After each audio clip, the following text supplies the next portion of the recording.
and make it easy for us to come into this place together to glorify Allah, to humble ourselves in front of Allah, and to establish connection to Allah Subhanahu wa Taala and Rasulullah Sallallahu Alaihi Wasallam.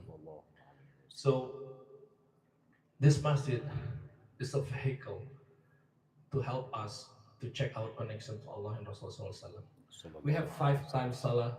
That's our daily check, and then we have a maulid check. Not maulid, yasin and dhikr every Thursday night. That's the means of our weekly check. And we have monthly gathering. Inshallah, this is our monthly check.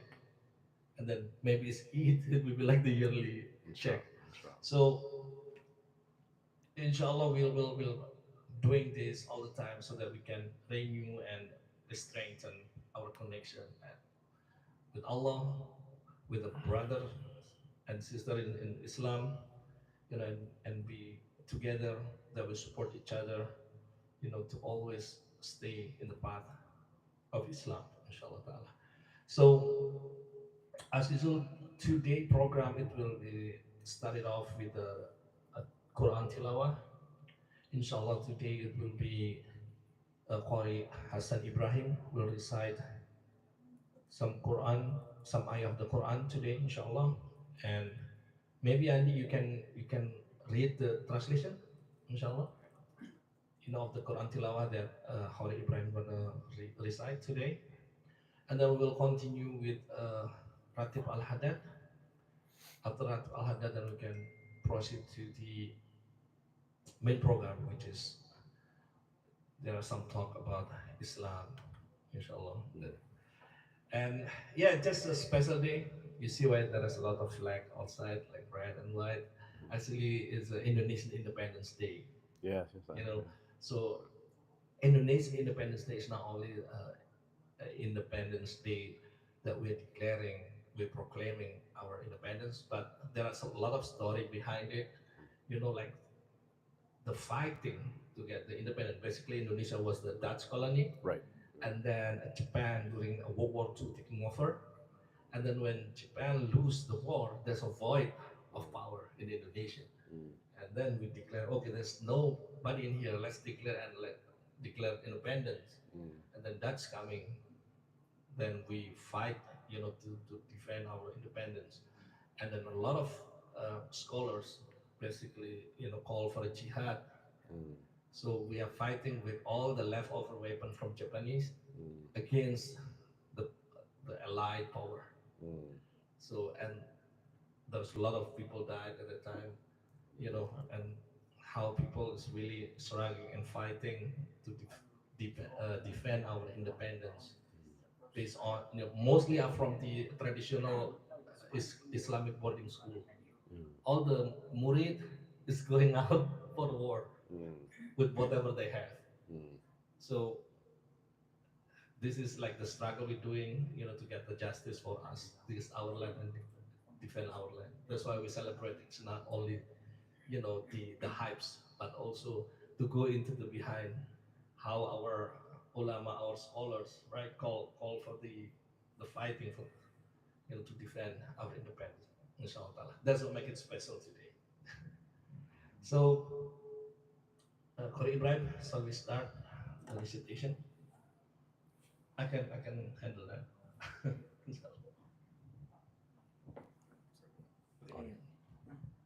Apa yang gede? Do you want to see her? It's okay. Right. Sure.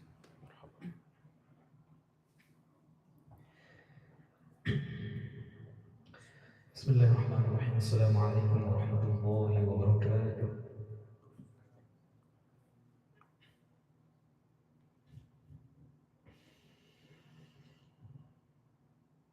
أعوذ بالله من الشيطان الرجيم.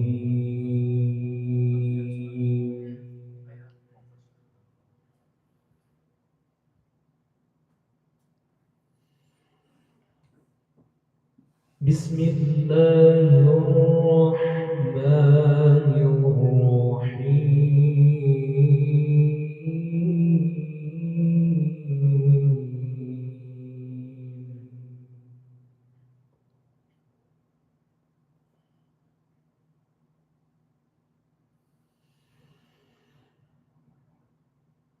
اقترب للناس حسابهم وهم في غفلة معرضون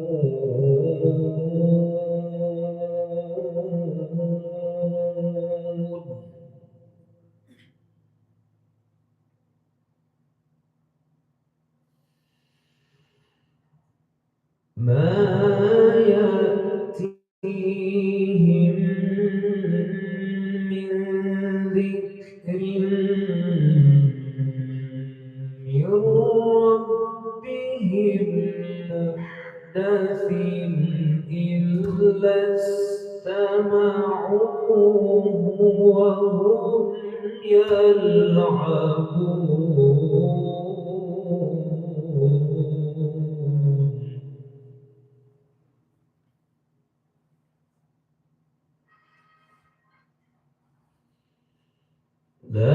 لاهية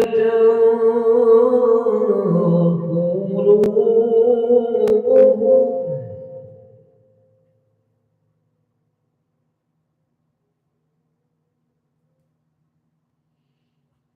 وأسروا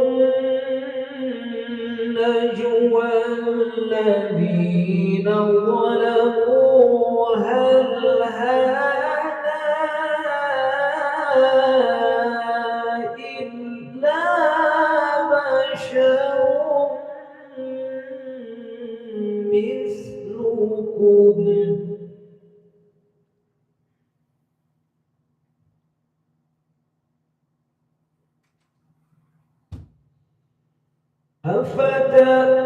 أفتأتون السحر وأنتم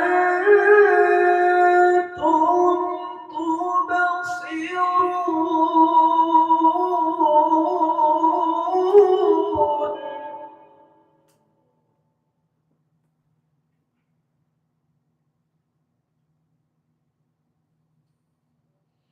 قال ربي يعلم القول في السماء والأرض وهو السميع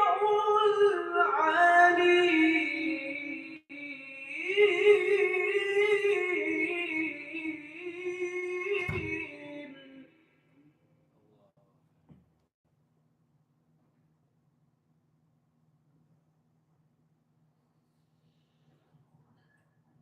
بل قالوا أضغاث أحلام بل افتراه بل هو شاعر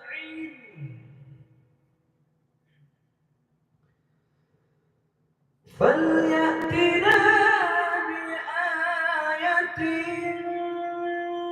كما أرسل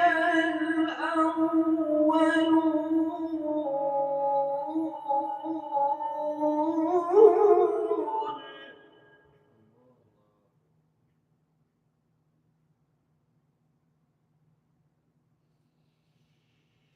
ما آمنت قبلهم من قرية أهلكناها أفهم يؤمنون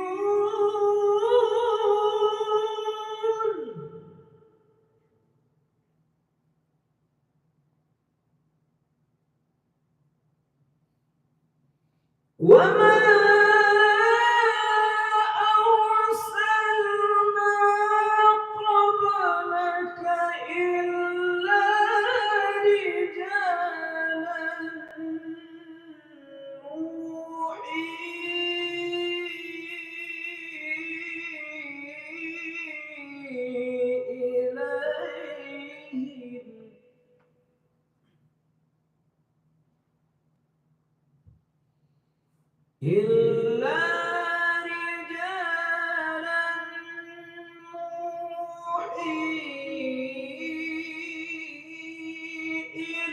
إليهم فاسألوا أهل الذكر إن كنتم لا تعلمون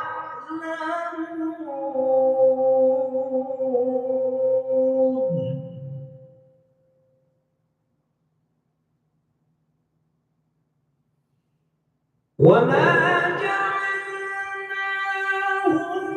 جسدا لا يأكلون الطعام وما كانوا خالدين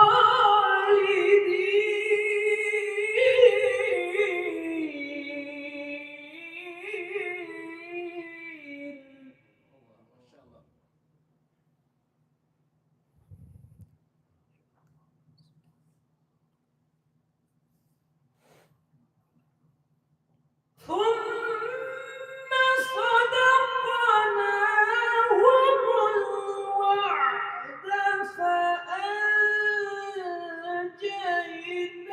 فأنجيناهم ومن نشاء وأهلكنا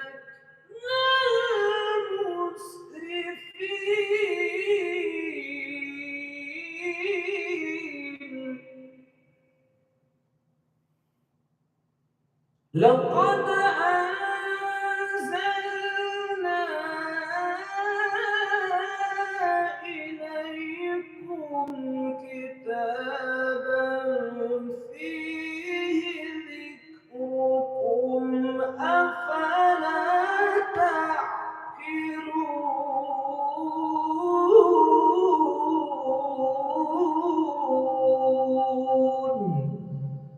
صدق الله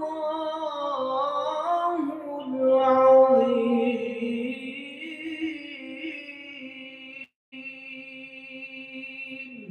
ما شاء الله.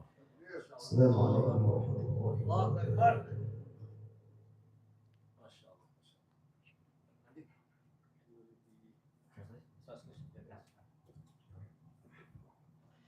Bismillah.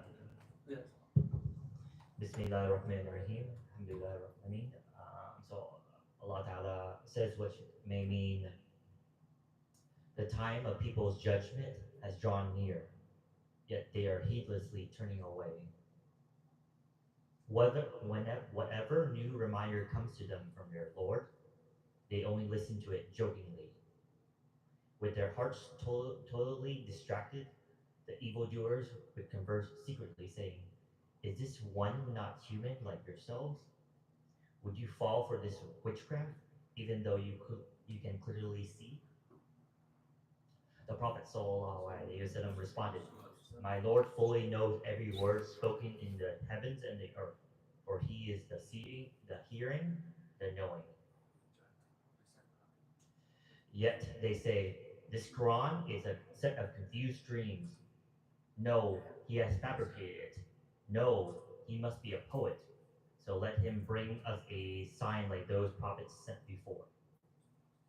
Not a single society we destroyed before them ever believed after receiving the signs. Will these pagans then believe?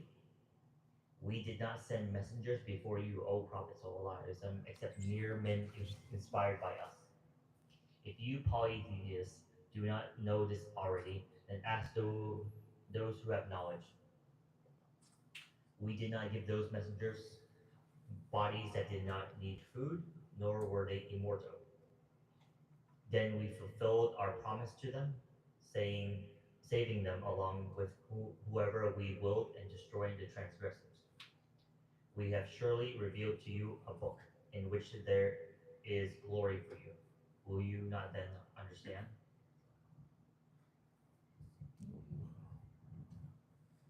Inshallah.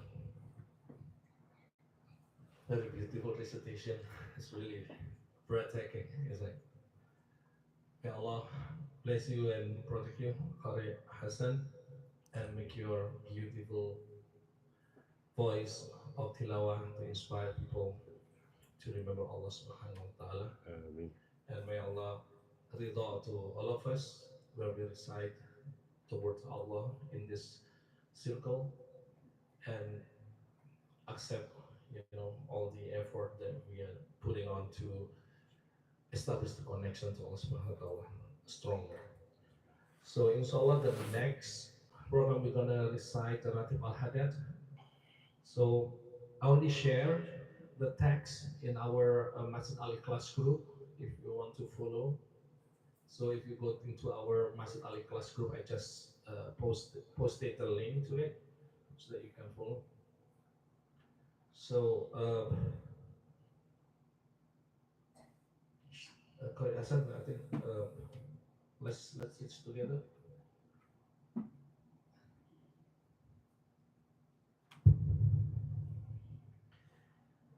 أعوذ بالله من الشيطان الرجيم بسم الله الرحمن الرحيم الفاتحة إلى روح صاحب الراتب القطب الإرشاد الحبيب عبد الله بن علوي الحداد وإلى حضرة النبي محمد صلى الله عليه وسلم الفاتحة.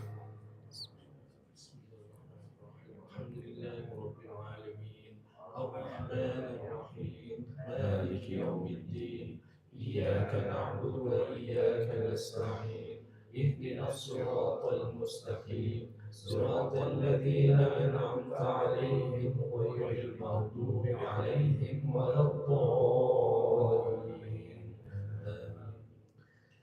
الله لا إله إلا هو الحي القيوم لا تأخذه سنة ولا نوم له ما في السماوات وما في الأرض من ذا الذي يشفع عنده إلا بإذنه يعلم ما بين أيديهم وما خلفهم ولا يحيطون بشيء من علمه إلا بما شاء وسع كرسيه السماوات والأرض ولا يؤوده حفظهما وهو العلي العظيم آمن الرسول بما أنزل إليه من ربه والمؤمنون كل آمن بالله وملائكته وكتبه ورسله لا نفرق بين أحد من رسله وقالوا سمعنا وأطعنا غفرانك ربنا وإليك المصير لا يكلف الله نفسا إلا وسعها لها ما كسبت وعليها ما اكتسبت ربنا لا تؤاخذنا إن نسينا أو أخطأنا ربنا ولا تحمل علينا إصرا كما حملته على الذين من قبلنا ربنا ولا تحملنا ما لا طاقة لنا به واعف عنا واغفر لنا وارحمنا أنت مولانا فانصرنا على القوم الكافرين لا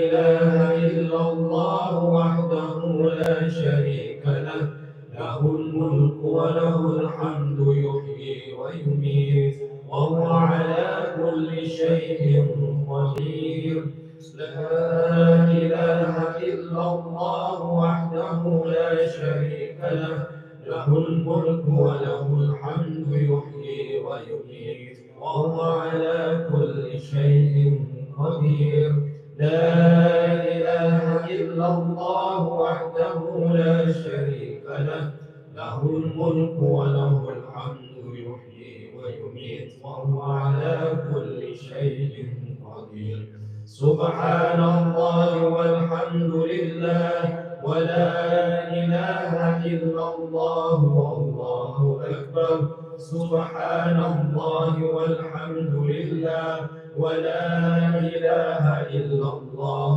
والله أكبر سبحان الله والحمد لله ولا إله إلا الله والله أكبر سبحان الله وبحمده وبحمده سبحان الله العظيم سبحان الله وبحمده سبحان الله العظيم سبحان الله وبحمده سبحان الله العظيم ربنا اغفر لنا وتب علينا إنك أنت التواب الرحيم ربنا اغفر لنا وتب علينا إنك أنت التواب الرحيم ربنا اغفر لنا وتب علينا إنك أنت التواب الرحيم اللهم صل على سيدنا محمد اللهم صل عليه وسلم اللهم صل على سيدنا محمد اللهم صل عليه وسلم اللهم صل على سيدنا محمد اللهم صل عليه وسلم أعوذ بكلمة الله التامة من شر ما خلق أعوذ بكلمة الله التامة من شر ما خلق أعوذ بكلمة الله التامة من شر ما خلق بسم الله الذي لا يضر مع اسمه شيء في الأرض ولا في السماء وهو السميع العليم بسم الله الذي لا يضر مع اسمه شيء في الأرض ولا في السماء وهو السميع العليم بسم الله الذي لا يضر مع اسمه شيء في الأرض ولا في السماء وهو السميع العليم رضينا بالله ربا وبالإسلام دينا وبسيدنا محمد نبيا رضينا بالله ربا وبالإسلام دينا وبسيدنا محمد نبيا رضينا بالله ربا وبالإسلام دينا وبسيدنا محمد نبيا بسم الله والحمد لله والخير والشر بمشيئة الله بسم الله والحمد لله والخير والشر بمشيئة الله بسم الله والحمد لله والخير والشر بمشيئة الله آمنا بالله واليوم الآخر تبنا إلى الله باطنا وظاهرا آمنا بالله واليوم الآخر تبنا إلى الله باطنا وظاهرا آمنا بالله واليوم الآخر تبنا إلى الله باطنا وظاهرا يا ربنا واعف عنا وامحو الذي كان منا يا ربنا واعف عنا وامحو الذي كان منا يا ربنا واعف عنا وامحو الذي كان منا يا ذا الجلال والإكرام أمتنا على دين الإسلام يا ذا الجلال والإكرام أمتنا على دين الإسلام يا ذا الجلال والإكرام أمتنا على دين الإسلام يا ذا الجلال والإكرام أمتنا على دين الإسلام يا ذا الجلال والإكرام أمتنا على دين الإسلام يا ذا الجلال والإكرام أمتنا على دين الإسلام يا ذا الجلال والإكرام أمتنا على دين الإسلام يا قوي يا متين اكف شر الظالمين يا قوي يا متين اكف شر الظالمين يا قوي يا متين اكف شر الظالمين أصلح الله أمور المسلمين صرف الله شر المؤذين أصلح الله أمور المسلمين صرف الله شر المؤذين أصلح الله أمور المسلمين صرف الله شر المؤذين